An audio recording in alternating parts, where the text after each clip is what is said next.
Okay, next up is wiGroup. And please, everybody note it's wiGroup and not wiGroup, as Bevan whispered to me in the back earlier on.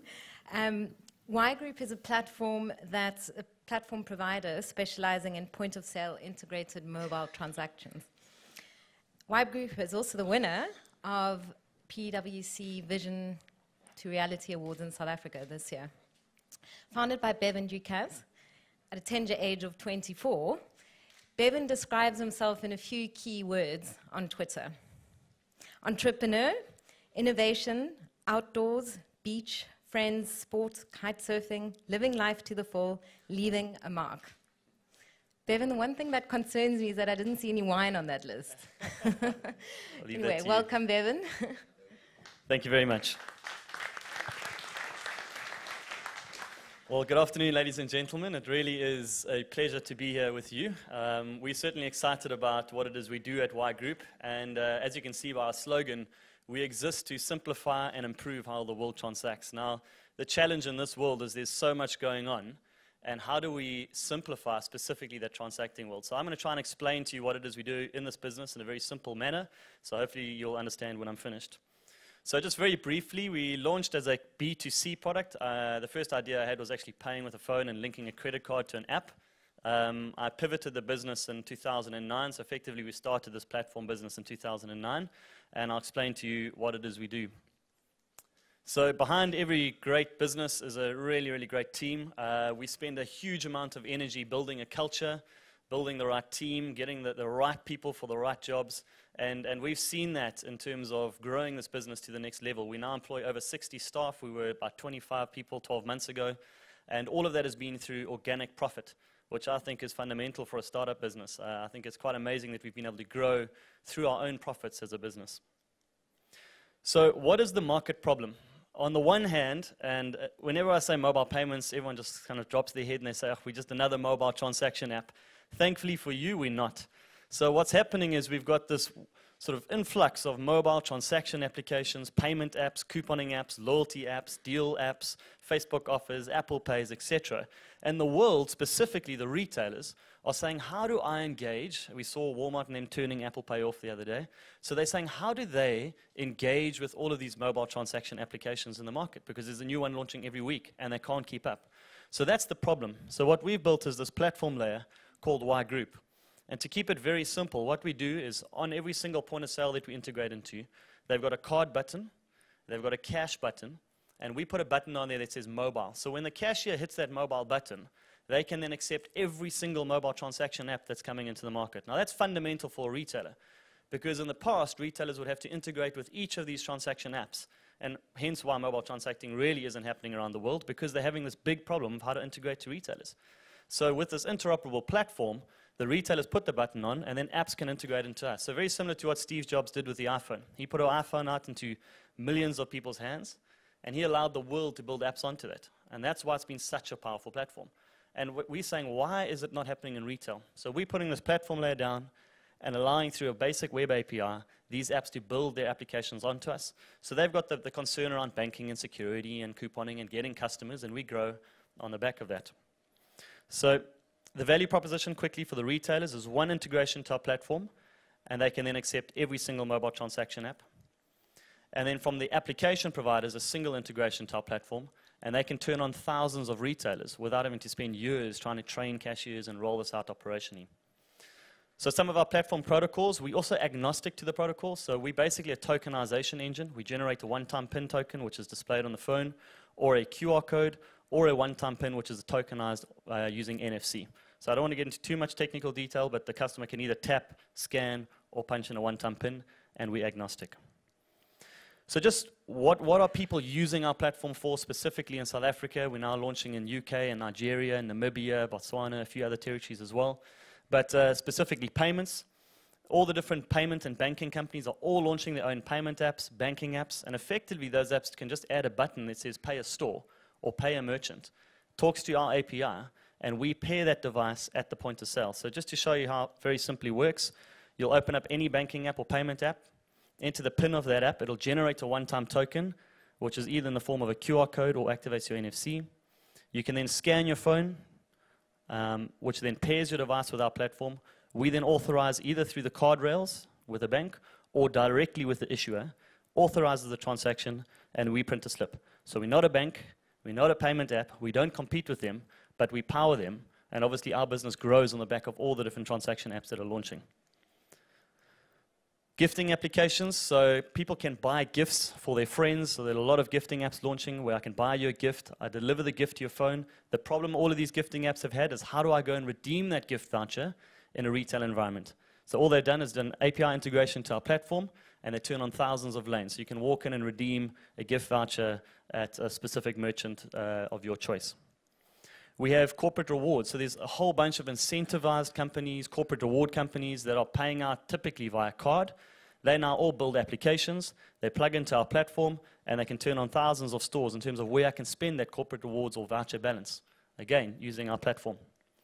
Money transfer. We power the two biggest mobile money operators in South Africa, both Vodafone, M-Pesa, and MTN Mobile Money use our platform to be able to deposit funds in a retailer. Again, they offer the bank service, but we offer the ability for them to walk into a store, deposit funds using a one-time PIN.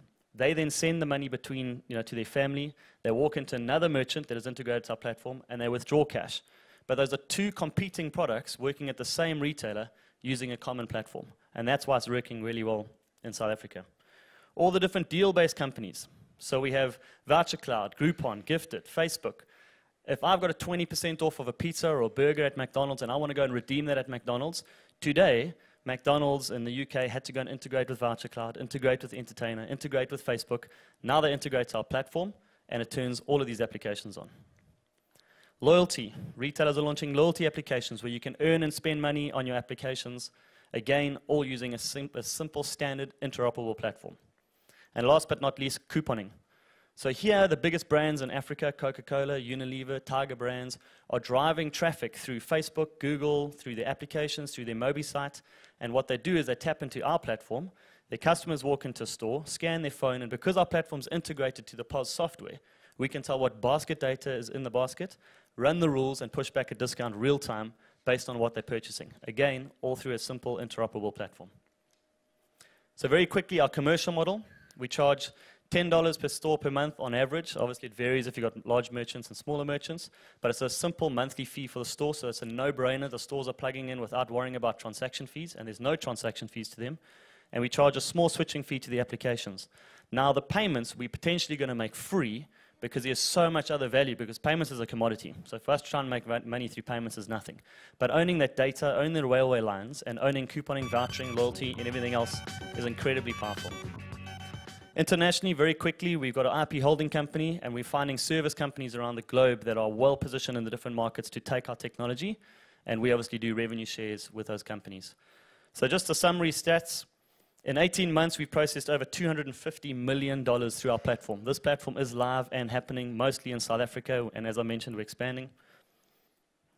There we go. MTN, the biggest mobile money operator, launched through our platform. They turned on the second biggest grocery retailer in Africa in under 1 month. It would normally take them 18 months to integrate, train cashiers, roll that out. And we integrated into over 50,000 point-of-sale lanes at the moment. Thank you very much.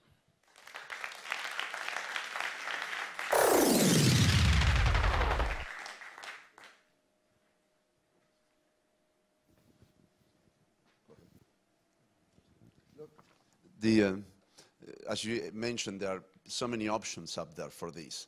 100%. And what we have learned through the failures and some of the successes in this industry is how do you create that network effect to get the retailers and the consumers to adapt it simultaneously, more or less. Otherwise, it doesn't work. 100%. Share with us how you're going to get that network effect going just in 10 seconds. Sure. There's one key difference. It's that we are not the ones gathering the consumers. So what you're talking about is worldwide, people are launching mobile payment applications. Okay, and they've got to get consumers and merchants to adopt to their protocol, which is almost impossible. Walmart's not going to go and integrate to Level Up or Square because it's one application. What about the whole ecosystem? So what we're doing is we convince Walmart that they need a platform, which is a no-brainer. So they integrate to us first as the retailers, and then all the apps that come to the retailers get sent to us, and they get forced to integrate into our platform, which is what's happened in South Africa. Are you a transaction bus? Yes. Yeah. So we're a platform. We're an aggregation. We're not a consumer app. So we grow on the back of MTN Mobile Money's marketing. So they spend millions on marketing. Whether they succeed or not, it's actually got nothing to do with our platform. All right. So we're providing a B2B layer, not a B2C layer. Okay. In terms of your market focus, developing against developed economies, where would you go first and why? Sure. So our platform is actually, we started in South Africa, which is an interesting market because it's kind of underdeveloped using USSD strings, but it's also very developed in the sense of our retailers have got global point of sale software. So we've actually been able to do both. So our core markets are specifically Africa, because obviously we've been coming from Africa, but at the same stage, our platform is actually really required in the sort of first world countries because they've got more applications launching, but they don't have this platform layer. So one of our biggest deals that we signed now is with a company called Vocalink in the UK. So they're the biggest banking switch in the UK. They're launching a mobile payments platform, and they're going to be putting our platform layer down first so that it kind of creates that interoperability. And I think that actually our tech will be better used in those markets. So in short, our current core focuses are UK, Nigeria, obviously to fundamentally own this sort of SADC territory, Southern Africa, and we're now looking to expand down into Europe. The US is just very noisy, so we're not going to go there for now. What do you consider to be your major challenge or major risk? Sure. So the challenge is, it is a land grab. So for us, it's about growing quick enough into the key territories. Like any entrepreneur, again, not losing focus. So that's why we're very specific in terms of the territories we are focusing on. If we try and grow too quickly and we don't have the manpower to support that, we'll actually end up with 100% of nothing.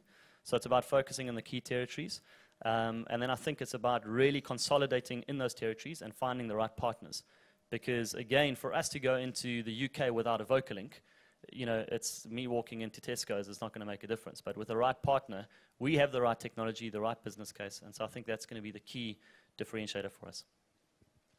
So did I understand correctly that what you are proposing is built on a single platform that actually gets connected to all point of sales, and from that platform you actually connect to, let's say, the banking world? Yeah, it's not just banking, payments, loyalty, coupons, but yeah, ecosystem of apps. And you actually keep track of all those transactions into your platform? Yes, so a good question is around data and who owns the data. Okay, so the interesting thing is we power all the transactions, but we don't have the customer data because the app, so let's say Facebook plugs into us, they own the customer data. We pull the basket data, which the retailer owns, but we're sitting in the middle of all of that. So in order for them to use it, they have to use our platform, but we don't necessarily own the data, which is quite important. Obviously, people plugging into us don't want us to take their data. So it's all tokenized. We'll just get a reference ID. But we are sitting in a powerful place for them to activate the data and for us to provide tools. So, for example, ShopRite Checkers runs the entire loyalty couponing program on our platform. And we provide tools back to them to say, okay, well, now we're seeing this data. This is how you can use it better. So there's a big data play, which is, you know, always a secondary to getting market share first. Yeah. Thank you. Thank you.